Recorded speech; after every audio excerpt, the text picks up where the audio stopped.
Ici, nous remettons en question tout ce que l'on croit savoir sur notre passé. Et si, au fond, nous étions les derniers survivants d'une civilisation disparue, gardiens d'un savoir ancien? Notre mission est d'explorer les mystères du passé, de décrypter les énigmes de notre planète et de redécouvrir l'héritage oublié de nos ancêtres.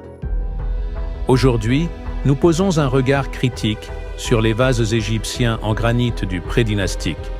Ces objets, façonnés aux périodes Nagada 2 et 3, présentent des finitions et des détails qui défient et remettent en cause les explications traditionnelles.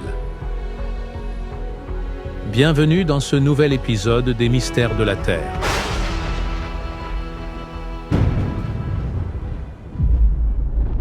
Les analyses par numérisation 3D de ces vases révèlent des tolérances de l'ordre de 0,03 pouces.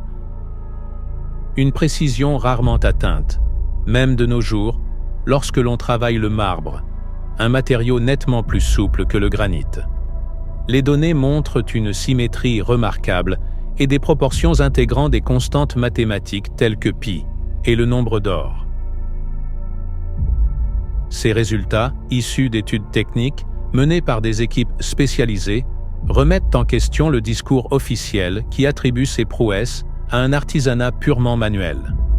Comment des artisans, aux outils en cuivre et aux abrasifs naturels, auraient-ils pu sculpter du granit, l'un des matériaux les plus difficiles à travailler, avec une précision extrême, notamment sur leur surface intérieure?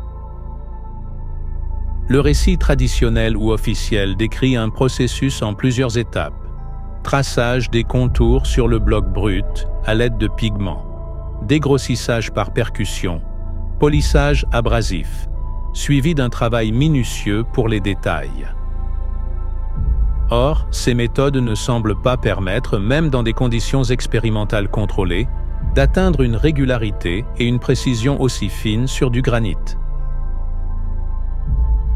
Les tentatives de reproduction par des artisans modernes montrent que, sans disposer d'un matériau plus tendre comme le marbre, le niveau de précision constaté sur les objets antiques reste impossible et hors de portée. Face à ces constats, il est légitime de questionner la version officielle. Si les outils de l'époque, tels que nous les connaissons, ne permettent pas de justifier ces résultats, n'est-il pas temps d'explorer l'hypothèse de technique ou de savoir-faire oublié? Certaines études avancent même que la conception de ces vases aurait pu s'appuyer sur des procédés de calcul informatique ou des méthodes de mesure précurseurs de technologies modernes, remettant ainsi en cause la vision conventionnelle de l'artisanat antique. Ces vases en granit vieux de plus de 5000 ans nous confrontent à une énigme non résolue. Les preuves techniques et mathématiques suggèrent que le récit officiel, reposant sur un artisanat traditionnel et manuel, présente des limites majeures. Ce mystère n'est pas seulement une question de beauté artistique ou de savoir-faire, c'est un appel à repenser notre compréhension des capacités techniques des anciens Égyptiens.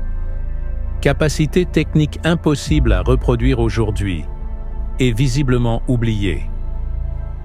Nous vous invitons à réfléchir à ces questions, à remettre en cause le discours établi et à partager vos idées dans les commentaires. Abonnez-vous pour continuer à explorer avec nous les énigmes qui remettent en cause notre histoire. À bientôt pour un nouveau voyage au cœur des mystères de notre passé. Et si cette vidéo vous a plu, faites-le savoir.